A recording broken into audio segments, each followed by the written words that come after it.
El tema de la candidatura independiente, esa sentencia controversial del Tribunal Constitucional ha traído muchísimo debate, ¿no? Desde la arista política, social, y por supuesto vamos a hablar de ella también desde lo jurídico.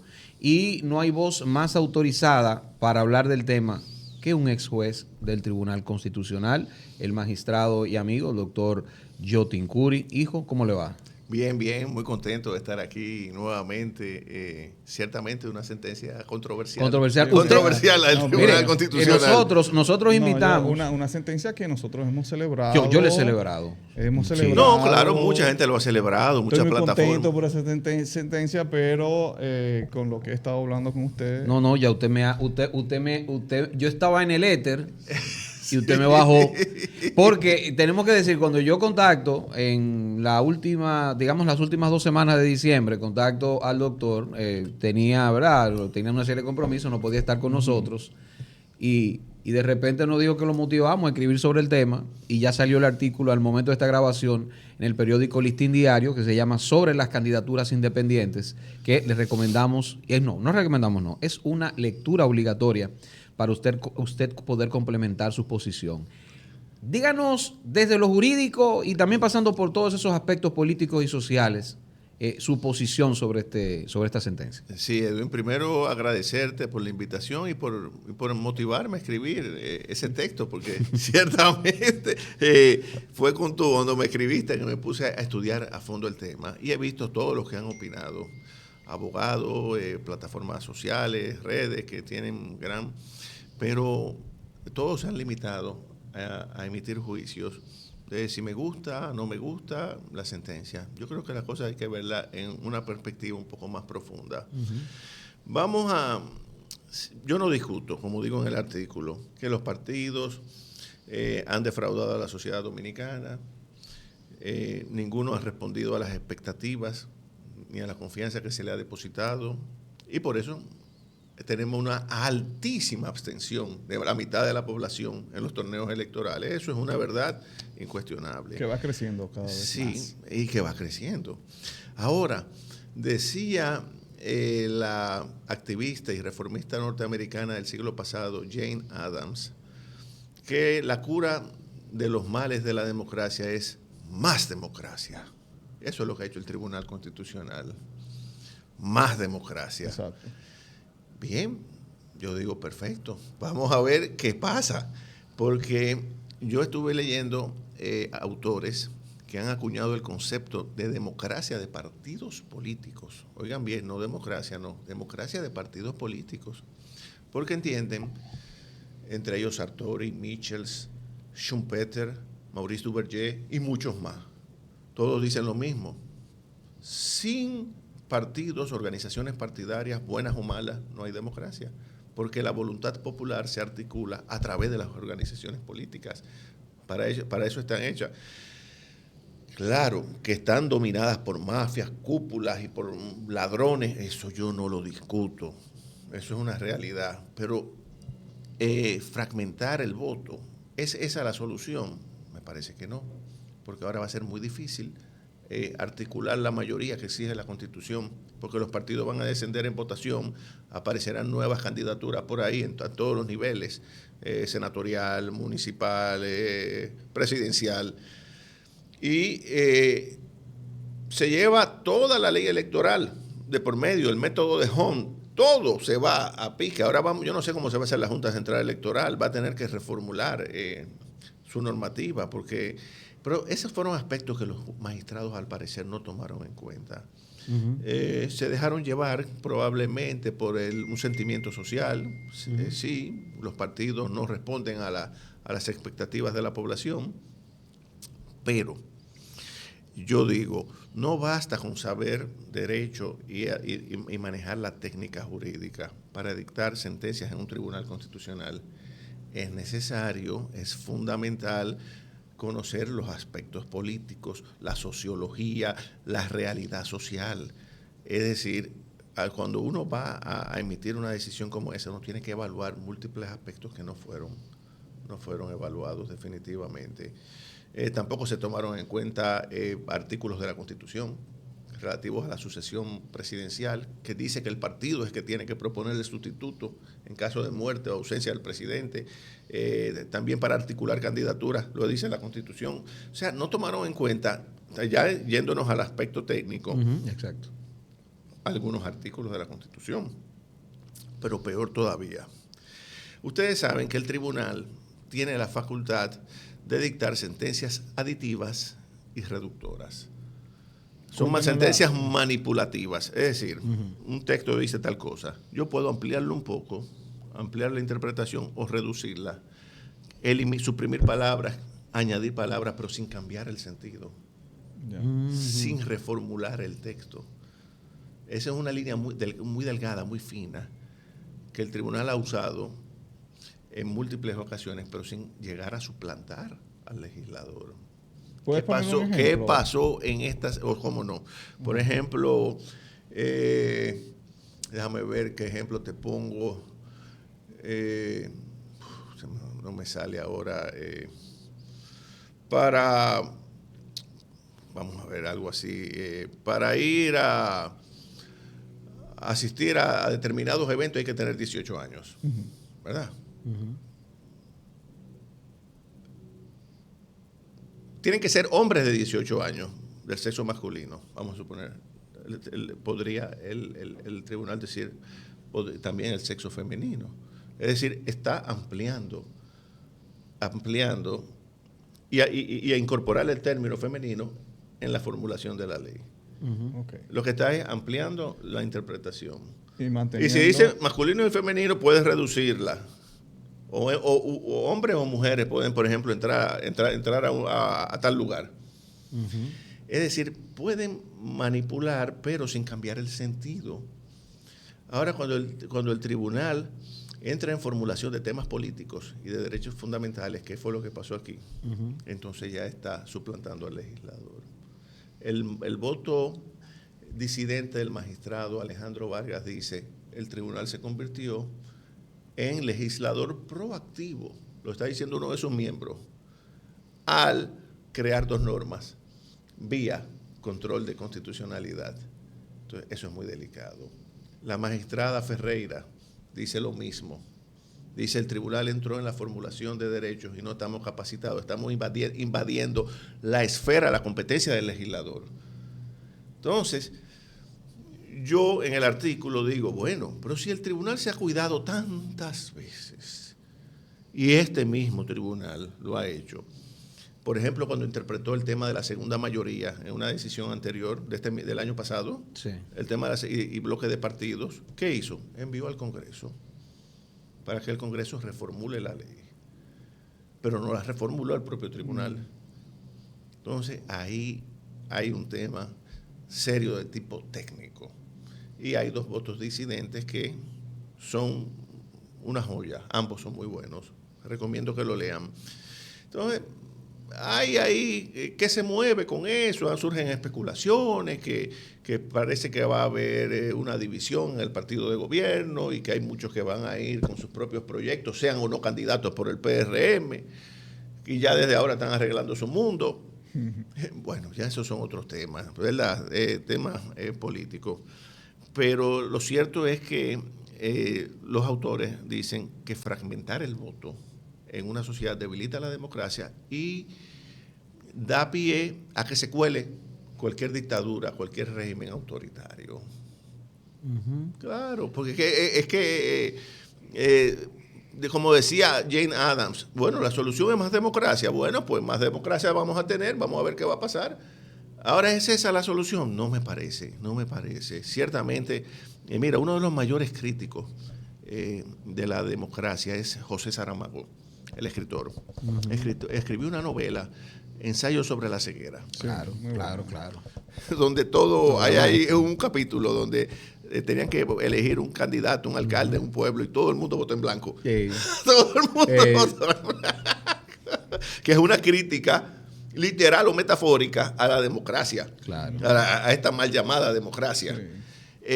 Y ciertamente yo he leído también sus ensayos a nivel político y era un crítico certero del sistema, pero ¿qué les digo a ustedes? Debilitar los partidos, no me luce que sea una estrategia inteligente del tribunal, pero obviamente yo no soy Casandra ni Nostradamus, no tengo una bola de cristal para hacer profecías y vislumbrar el futuro, pero lo que sí les puedo decir es que nuestra democracia, señores, está dando ya los coletazos finales, está agonizando, y esto acelera, esto es un catalizador al debilitar obviamente las organizaciones partidarias, que son las que articulan la voluntad popular. Y yo digo ahora, ¿cómo vamos a alcanzar en el próximo torneo electoral la mitad más uno? Va a ser más difícil. Eso, claro, va a forzar a muchas alianzas entre organizaciones políticas, negociar cargos.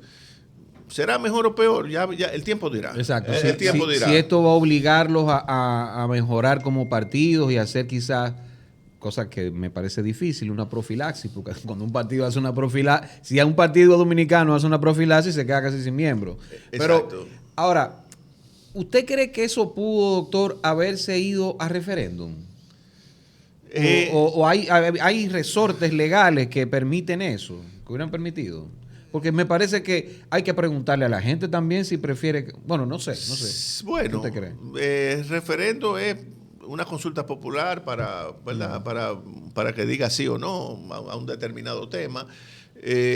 No me parece que esto era materia de referendo. Lo que el tribunal tenía que hacer, lo que había hecho en todas las... Mandarlo al Congreso. Mandarlo al Congreso. Y reformulen la ley, pero reformúlenla ustedes, que son los legisladores, no nosotros como tribunal. Ya. Porque una cosa es manipular la ley, pero sin cambiar el sentido de la misma, y otra, reformularla, reescribirla y suplantar al legislador. Ahí es que está esa delgada línea que dos magistrados, la magistrada Ferrer y el magistrado Vargas, lo dicen de manera muy clara y muy bien ponderada en sus votos disidentes de esa decisión. Lo que pasa es que aquí la gente no estudia, señores. Aquí la gente dice, qué bien, me parece extraordinario porque estos partidos políticos son organizaciones mafiosas llenas de bandidos. Sí, es verdad, pero... Óiganme, debilitar esas organizaciones es la cura para la democracia. No sé. Ahora, sí. Una de las referencias, la democracia como referencia que tenemos en nuestros países, es como el avatar de la democracia es los Estados Unidos. ¿Y cuál es la diferencia entre ellos y nosotros? Porque allí sí se permiten las candidaturas independientes. No, se pueden permitir. Yo no digo que se permitan. Vamos a ver. Lo que pasa es que no el espectro nuestro de una mayoría calificada, ¿verdad? Una mayoría para poder ganar las elecciones, el 50 más 1, es difícil articular con tres organizaciones, ¿verdad? Mayoritarias y una serie de organizaciones bisagras que hay por ahí. Imagínense ustedes cuando el espectro se abra demasiado. O sea, las partidas no se pueden regular, pero tienen que demostrar esas candidaturas que cuentan con un apoyo, que tienen no solamente un programa de gobierno, que tienen apoyo en todo el país, pero no abrirla de que tú quieres ser candidato por Dajabón, yo quiero ser senador por Barahona, me busco 2 o 3 firmas, me invento, ¿verdad?, un grupo de seguidores y me inscribo. También eso da lugar, como dijo el expresidente Fernández, a que sectores oscuros, eso también es verdad, sean empresariales o del narcotráfico, puedan financiar candidaturas por ahí. Pero eso siempre se hace. Se hace con los partidos, eso es verdad. Sí. Eso se hace con los partidos. Pero ahora se va a hacer va a ser todavía más obvio, más abierto, más fácil. Pero se hace como quiera, eso es verdad. Entonces, ¿qué les digo? Es un tema. Dice Zagrebelsky, un ex magistrado del Tribunal Constitucional Italiano, que se hace la pregunta, dice, ¿él es el multipartidismo un pilar esencial de la democracia o simplemente una fachada? Wow. O simplemente una fachada. Obviamente, todos tendríamos que convenir que se trata de una fachada, sobre todo en países como el nuestro, donde sabemos que los partidos están permeados por el narcotráfico, nada más hay que ver el Congreso, que es lo que hay ahí, rifero, de todo, y cómo ha decaído la función pública. Antes eran personas honorables los que iban a los cargos, y los partidos buscaban personas honorables. Ahora buscan personas que tengan recursos. ¿Y dónde están los recursos? Obviamente, en esos sectores. Entonces, por eso es que la democracia nuestra y de todos los países. Yo estuve leyendo un libro de Steven Levitsky y Daniel Ziblatt, que está ahí en encuesta. Se titula La dictadura de la minoría. Él hace, en la parte final del libro, se refiere a las encuestas en los Estados Unidos. Dice que en el año 1995 se hizo una gran encuesta por la firma Gallup y un 25% o menos era contrario a la democracia en el 95. En el 2020 se hizo otra, 25 años después. Y el 60% critica la democracia en los Estados Unidos. Sí, y yo recuerdo un estudio. Oigan bien, eso es en Estados Unidos. Imagínense ustedes aquí, en estos países que son caricaturas de democracia, que es lo que tenemos. Ese el porcentaje debe ser igual o mayor, por eso la abstención ciertamente en las elecciones. Y usted sabe que antes de la Asamblea de la ONU del año pasado, la Asamblea Mundial del año antepasado más bien, porque estamos en 2025, 2023, la influyente fundación, nada más y nada menos que George Soros, Open Society, hizo una encuesta y donde en la mayor parte de Occidente, porque se enfocó en Occidente, la gente prefería un régimen autoritario que democrático. Claro, pero por eso tenemos a Milei, por eso tenemos a Bukele, por eso tuvimos a Chávez, Ortega en Nicaragua, y así vamos, a Maduro. Entonces, ese es por la fatiga, como señalan los sociólogos, la fatiga de la gente, porque ve que su voto no incide. Eso lo dice ya Saramago también. Dice, el voto del ciudadano nada incide, nada sirve para resolver los grandes problemas sociales, porque las oligarquías cooptan a los políticos y el tema de la soberanía se vuelve un mito y de la voluntad popular, porque quienes gobiernan siempre son los ricos. ¿Y gobiernan cómo? A favor de sus propios intereses. ¿Usted cree que ese es el problema? Hablando de ricos y ya saliéndonos un poco de su... Antes de salirnos de eso, yo quisiera saber si esta decisión es irrevocable, es apelable. No, hay nada. Es el órgano de cierre, es el Tribunal Constitucional. O sea, ya eso... Por eso es que hay que sopesar muy bien, señores, las decisiones ahí. Hay que sopesarlas y por eso se exige esa mayoría calificada de 9 votos, de 13 miembros. O sea, hay que tener 9 votos para poder aprobar una sentencia. Aprobar una sentencia. Ok. Mire, y ya yéndonos, es el mismo tema, pero en el eje político y de acuerdo a su vivencia, su olfato, su experiencia, ¿usted cree que ahora, si es influyente el empresariado y tenemos la percepción, y en mi caso tengo la convicción, de que lo que está instalado en el gobierno es un criterio empresarial de gobernar más que nunca, porque Abinader no es un armador político, ni lo ha sido, ni lo será. Él tendrá una herencia de un papá que militó en política, pero él no actúa, él no ha sido un armador político. Para mí es eso. ¿Usted cree que ahora entonces el empresariado tendrá más posibilidad de permanencia, de consolidar todavía más su poder con este tema de la candidatura independiente? Mira, aquí el empresariado dominicano, yo una vez escribí hace muchos años en el periódico Última Hora un artículo titulado La tiñosería de nuestros ricos, donde le hacía una dura crítica a los empresarios dominicanos. Primero, solo piensan en obtener beneficios. Poco les importa a la inmensa mayoría la suerte de nuestro país. A diferencia de los ricos de otras latitudes que hacen escuelas, hospitales, donan a la sociedad parte de lo que han recibido de ella, el rico dominicano, por el contrario, es tiñoso. Todo se lo deja al Estado. Dios. No hace ningún esfuerzo, solamente piensa en acumular, en superar sus propios excesos.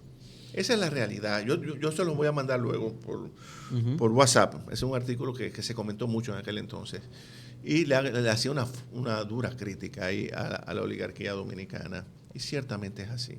Miren, el Estado dominicano, cuando vino la ola de privatización en el periodo 96, su patrimonio pasó al sector privado por centavos. Sí. Eso ha seguido. Ahora quieren pasar Punta Catalina, quieren quebrar todas las instituciones y desguazar el Estado. Y yo le digo a ustedes, un Estado sin patrimonio, ¿qué va a administrar?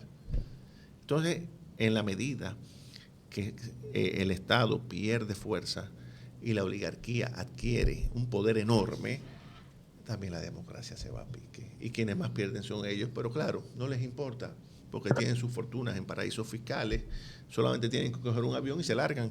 Uh-huh. Claro, pero no van a ser lo que son en este país. Sí. Entonces, esa oligarquía rapaz, corrupta, y que todo lo quiere, no piensa en el país. Entonces, desgraciadamente los políticos llegan muy comprometidos al poder porque reciben dinero durante las campañas y luego pasan factura. Entonces vienen todo esto, quieren ahora el poco patrimonio que le queda al Estado, lo quieren. Entonces, ¿qué va a hacer del Estado dominicano?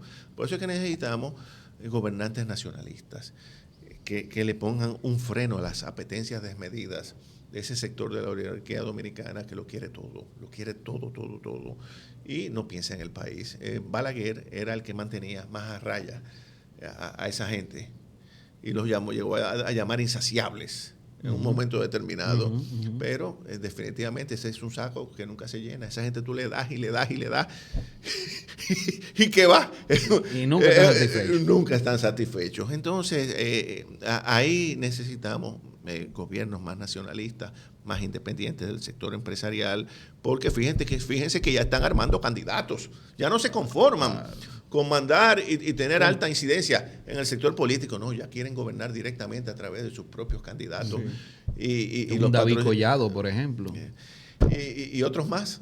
Entonces tienen el control de todo. Y el Estado, obviamente, ese rico Estado que nos dejó la dictadura de trujillista, mal o bien, pero Trujillo fue el que creó el Estado y nos dejó un Estado rico, hay que decirlo, con todo lo que se robaron, pero dejó un Estado rico que hoy no queda ni una cuarta parte de lo que nos dejó. Usted habló...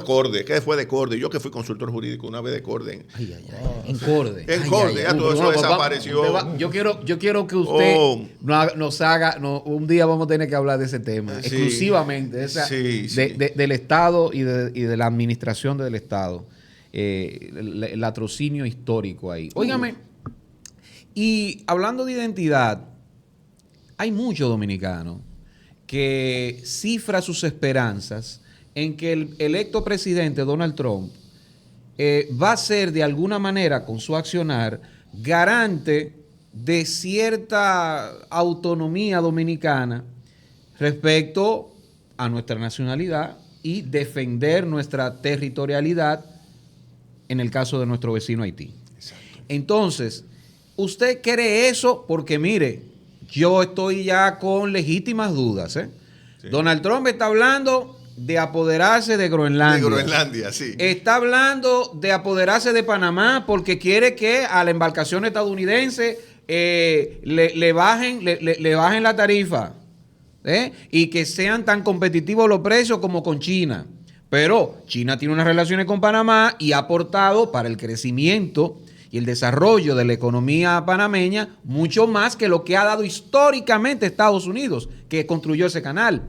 Porque no creó a Panamá, no creó el Estado panameño, por un accidente o por una buena intención, sino para tener su ruta marítima. Exactamente. Entonces, todo eso, yo le pregunto todo eso porque yo estoy viendo un Donald Trump. Lo de Bahamas.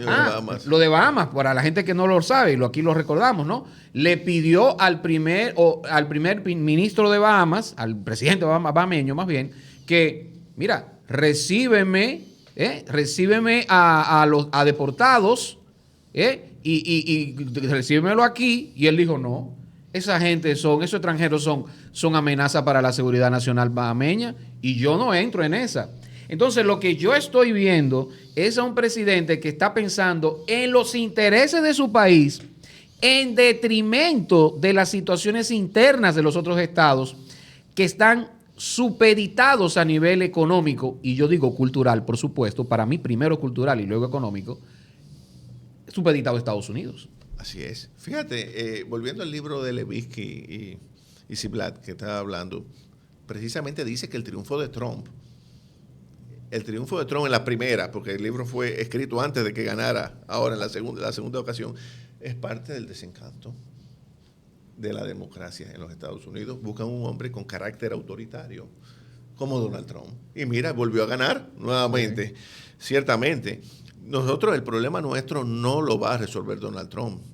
No, quizás podría convenir si en su política está la defensa de las fronteras nacionales, sí, pero el problema lo tenemos que resolver nosotros. Nosotros somos los que... Y nos hemos hecho de la vista gorda con el tema haitiano. Ya aquí se están viendo demasiado haitianos en las calles, señores. Y miran a veces a uno hasta con desprecio. Uh-huh. Y eso es peligroso, pues eso va a traer aquí un choque de poblaciones. Y eso también podría justificar una intervención en nuestro país, una intervención norteamericana. Y eso es lo que están buscando. Entonces, las autoridades, no me refiero únicamente a este gobierno, también a los anteriores. Al anterior también fue muy débil, muy flojo. Uh-huh. Se han hecho de la vista gorda y eso es una frontera abierta. Hacen el amaraco de un muro que no sirve para nada. Y todo sigue igual. Vienen de todas maneras. Pero aquí hay que cobrarle a las parturientas haitianas. ¿Por qué tienen ellas que venir si pagan en su país, porque aquí las tenemos que atender gratuitamente? Claro. Que les cobren y que no les permitan la entrada. Aquí hay que tener coraje, valentía y no tener temor a que a uno le cancelen la visa. El país hay que defenderlo, señores. Si la visa, por ejemplo, a mí me la cancela por defender mi país, que me la cancelen, caray, yo mismo la rompo. ¿Tú me entiendes? Pero no estar con esos temores que si los Estados Unidos hay que actuar y hay que jugársela por el país, porque lo vamos a perder. Uh-huh. Esa masiva invasión pacífica ya se ha extralimitado. En los países desarrollados no se admite más de un 5 o un 10% de inmigrantes. Aquí ya vamos más del 20%. Rumbo a casi un 30%, eso es demasiado. Entonces, un país pobre, sin recursos. Eso es un crimen lo que se está haciendo con nuestro país. Y las autoridades, eso tiene que ser, se manda para la frontera, no se acuerdan, equipos militares, como y luego volvimos a lo mismo, para nada, todo un show. Claro. Es un problema que hay que enfrentarlo con seriedad. Hay que enfrentarlo con seriedad y... no se vislumbra, lamentablemente, como quien vaya a coger el toro por los cuernos con ese tema. Por eso es que la gente no cree en esta democracia. Precisamente por eso es. Ni aquí ni en ningún lado.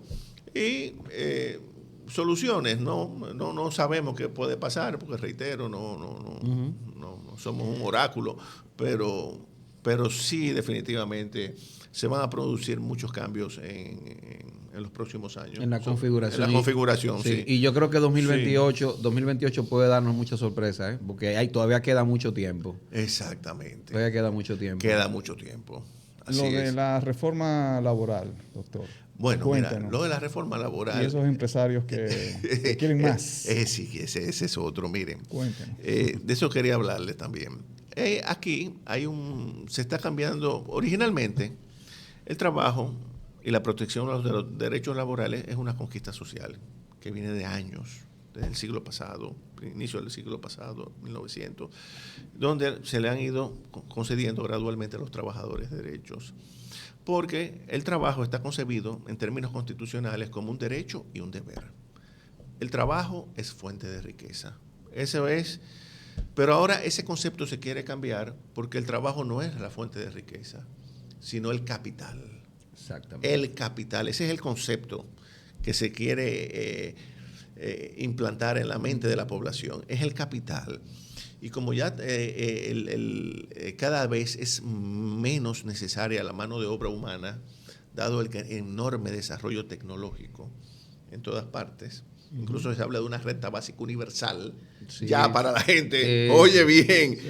Entonces, lo que se quiere decir que el trabajo es un favor que te harán los empleadores cuando que tienen el capital. Porque tienen el capital. Uh-huh. Fíjense ustedes que de las 10 fortunas más grandes del mundo, 7 son del Silicon Valley, Sí. de los imperios tecnológicos. Jeff Bezos, Elon Musk, Sí, Zuckerberg está por ahí. Zuckerberg, toda esa gente. Son las grandes. 7 son de las 10 más grandes del mundo. Entonces, volviendo con el tema laboral, el asunto es que se quieren reducir los derechos de trabajo. Entonces viene el tema de la cesantía. La cesantía es eventual. La cesantía es cuando tú despides al trabajador. Uh-huh. ¿Entiendes? Pero si no hay motivo y el trabajador te está... ¿Por qué eliminar la cesantía? ¿Por qué eliminarla? Claro. Es un derecho eventual. Pero bueno, quieren reducir la cesantía, pero como ha habido tanta resistencia en la población, porque eso sí que es peligroso. Eso puede traerle a este gobierno y a cualquiera problemas de gobernabilidad. Porque los derechos laborales son progresivos, van adelante, nunca hacia atrás. Entonces quieren hacerlos regresivos, eliminando quieren sustituirlo por un seguro de desempleo. Uh-huh. Eso es quitarle dinero del bolsillo del trabajador para ponerlo en manos del bolsillo del empleador, empobrecerlo más. Y obviamente nadie ha caído en ese gancho y en los sectores empresariales protestan que ese pasivo laboral impide el desarrollo de las empresas. No. Aquí el dilema es otro, es reducir el derecho de los trabajadores y yo les digo a ustedes lo siguiente, en un país como el nuestro, donde hay tantas desigualdades sociales, socioeconómicas, perdón, tú venir con ese tipo de temas y esos ensayos que han intentado, eso es peligroso. Claro, pero hasta para ellos mismos. Para ellos mismos, porque son los que más tienen que perder. Claro, son los que más tienen. Claro, porque tienen las empresas, tienen los aparatos productivos, tienen bancos, tienen AFP, porque al final del día, esas cotizaciones que uno hace, va a TCS, AFP, pero son de ellos mismos, los bancos. Y al final del día, si tú tienes un empleado con un poder adquisitivo menor, no te puede sacar a casa, no, y usted como banco quiere que esos proyectos se den. Claro. Usted necesita que la gente produzca dinero. Y para que pueda consumir. Pero porque claro, ¿cómo van a consumir si no producen dinero? Concho, lo que van a aumentar la delincuencia. Es que son tan voraces que ni siquiera miran más allá, no tean. Exacto. Y es lo que usted decía ahorita, que a mí, óigame, la oligarquía dominicana, a mí me avergüenza la oligarquía dominicana. Porque no tiene un sentido de identidad. No. Ahí yo les la doy a los brasileños, a la clase, a la élite brasileña. ¿Por qué? Porque piensan como imperio. Yo no sé qué vaina, ellos piensan como imperio. Yo no sé, ellos se le tienen el ADN del imperio portugués y ellos piensan como imperio, ellos piensan en un sentido de clase. Y eso lo profundizó un dictador, porque fue Getúlio Vargas. Quien diseñó eso, que al igual que Trujillo aquí, hizo de Brasil un país de verdad, ¿eh? Vamos a estar claros, para lo malo, pero también para lo bueno, hay que decir las cosas como son. Entonces, eso que usted dice, a mí de verdad lo apoyo y me da mucha vergüenza, lo repito, la oligarquía dominicana. No tienen sentido de identidad, no piensan en lo que se le puede dejar al país desde su posición, no importa. Pero algo, señores, coño, no lo pueden tener todo. No lo pueden tener todo, lo quieren todo. Mira, hay una obra muy interesante que yo les recomiendo, que se titula Tecnofeudalismo, de Yanis Varoufakis, sí, que fue un ministro... Brillante ese libro. Yo me lo leo y lo releo y me encanta. Sí. Dice cómo el capitalismo de la nube, ese capitalismo digital, ha ido sustituyendo el capitalismo de la economía de escala tradicional. Así mismo. Y fíjense que en los Estados Unidos incluso ya el sistema no aguanta, porque hay una desproporción enorme también entre ricos y pobres. O sea, está bien que haya gente rica, pero no tan rica. Oye, miles y miles de millones de dólares. Sí, porque que ya no hablamos de millonarios. No hablamos de oye, eso, son 1.000 millonarios. Sí. 1.000 millonarios. Sí, trillonario. Yo no sé ni qué término utilizar. Trillones. Todo, sí. Como esta gente del Silicon Valley. Entonces, son gente que en lugar de pagar impuestos se trasladan todas sus fortunas a paraísos fiscales como Irlanda, Delaware en los Estados Unidos, Luxemburgo, aquí Bahamas, Caimán, operan en diferentes países y terminan tributando centavos. ¿Qué hacen entonces? Que ese dinero que dejan de pagar por concepto de impuestos se lo prestan al Estado. O sea, un dinero que el Estado debió haber recibido por impuestos, tiene que recibirlo a título de préstamo de ellos mismos. Y eso está destruyendo el sistema. Eso es a nivel internacional. Aquí también. Aquí también. Entonces, yo les digo a ustedes, el mundo está en una situación difícil, porque por un lado tenemos tenemos a China políticamente centralizado, una dictadura políticamente hablando, pero en el terreno económico es capitalista. Claro. Y una democracia en decadencia como los Estados Unidos. Claro, no. Y incluso China, en términos del empresario, digamos, de la microeconomía, no es que solamente capitalista, es hasta libertaria, si tú quieres. Exacto. O sea, ahí el control del negocio full. Lo tiene el empresario full.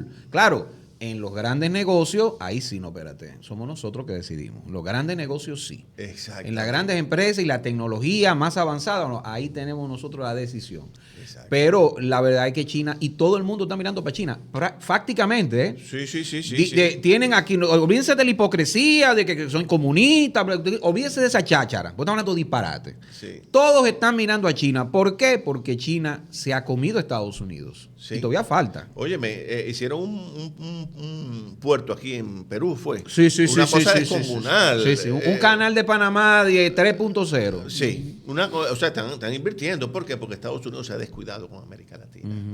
Se ha descuidado y los chinos han ganado terreno en Sudamérica, se metieron en Venezuela, Perú, van a hacer un canal en Nicaragua, como el de Panamá.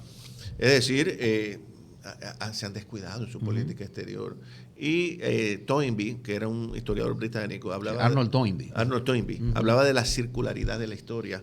El mundo primero comenzó en Oriente, pasó a Europa, pasó a Estados Unidos, vuelve otra vez a Oriente, con China. Así mismo. Vuelve otra vez. Son los nuevos bárbaros. Sí, vuelve otra vez. Los nuevos Atila. Exactamente. Óigame, doctor, finalmente, el tema del Poder Judicial y del Día del Poder Judicial, que estuvo hablando ahí el presidente de la Suprema Corte de Justicia, Luis Henry Molina, sobre las moras judiciales. Y bueno, ¿cuáles son sus consideraciones sobre el Poder Judicial? Usted que viene de ese entorno, ¿no? Sí, el Poder Judicial ha avanzado indiscutiblemente, pero todavía le falta mucho. Hay una gran mora, como reconoció el presidente de la Suprema Corte, quien ha hecho un esfuerzo loable, pero obviamente eso no depende de un hombre, de un grupo de hombres. Hay que... o sea, eso necesita primero mayor inyección de recursos, porque no recibe lo que establece, sino menos de lo que establece la ley, que es creo que es un 3% del PIB, o sea, le dan la mitad. Exacto. Necesita seguir mejorando, porque hay él tiene toda la razón, hay mucha dilación en los fallos, y justicia retardada es justicia denegada. De manera que, por lo menos, él reconoce, yo creo que él hizo un buen análisis de la situación del país, pero el Poder Judicial necesita seguir renovándose constantemente. Todavía sigue habiendo, tanto en el área del Ministerio Público como en el área judicial, jueces que no deberían estar ahí, que no merecen ocupar esas funciones. Y también hay que resolver, ya que ese otro problema, la dilación en el fallo de los expedientes, porque no se compadece. Claro, yo sé que es mucho el trabajo, es mucha la carga de trabajo, pero hay que buscar la manera de superar esos lastres que los arrastramos durante tantos y tantos años. ¿Quién es el principal responsable de esta situación, de esta cantidad de presos preventivos que hay? ¿Quién? Mira, ¿cuál es el órgano que debe responder por eso? Mira, el tema de los presos preventivos hay que verlo desde el punto de vista sociológico. Nosotros tenemos una cultura autoritaria que nos viene desde el siglo XIX. Óyeme, desde que se fundó la República, sí, con Santana, Báez, Lili, Trujillo. Entonces, eso está en el ADN del dominicano, es tráncalo. La sí. cultura del tráncalo se trató de corregir con el nuevo Código Procesal Penal, que tiene distintas medidas de coerción. Una de ellas es la prisión preventiva, pero está la visita periódica, está garantía económica. Hay otras medidas de coerción. ¿Las 48 horas fue ahí también? ¿Las 48 horas fue ahí? No, las 48 horas es que cuando a una persona lo detienen, hay que formularle cargos rápido. Si no, tienen que soltar. Sí, no, exactamente. Pero el tema de la medida de coerción es que son muchas, pero ¿cuál es la que usan los jueces? La más efectiva y la más drástica, cuando no debe ser así, que es la prisión preventiva. Entonces es un problema que está en el ADN del dominicano. Fíjate, una mujer te pone, por ejemplo, una denuncia, ¡va! Preso. Se inventa que tú le pusiste la mano, ¡ram! Como le sucedió a un amigo, que la mujer se inventó un tema de violencia psicológica, preso. No, se pasó unas navidades preso. Solamente por una denuncia. ¿Cómo es posible eso? Ese es un problema, señores, que aquí también se trató de corregir con el código, pero no fue posible. Porque no es un tema de que esté en una ley, es un tema que está en la cultura del dominicano. Y eso hay que trabajarlo, porque hay casos que sí ameritan prisión preventiva, pero hay muchos casos que no la ameritan. Guarden esta entrevista, señores, porque habrá que volver a ella con el doctor Yotin Curi, ex juez del Tribunal Constitucional, de ese Tribunal Constitucional histórico que inauguró, ¿no?, a ese órgano, el máximo órgano de justicia de nuestro sistema. Y de seguro que no será ni la segunda, ni la tercera, ni la última vez que estará con nosotros el doctor Yotin Curi, porque goza de buena salud. Así es, muchas gracias. Tuvimos un conflicto aquí, tengo que decir sin infidencia, tuvimos un conflicto aquí con el ascensor. Y el hombre subió 7 pisos, está fresquecito. Yo he subido hoy 14, 21 y no aguanto más. Voy para el cardiólogo de aquí. La Quinta Pata, José Maracayo, Edwin Cruz. Recuerden suscribirse, activar campanita, darle a me gusta para seguir creciendo y compartir. Recuerden que estamos en el canal 503 de Win TVO para el Gran Santo Domingo, Siembra TV. De 1 a 2 de la tarde, de 9 a 10 de la noche la retransmisión. En el Cibao Central estamos por las principales empresas de cable de esa zona y en el este en Telecable Nacional de Higüey.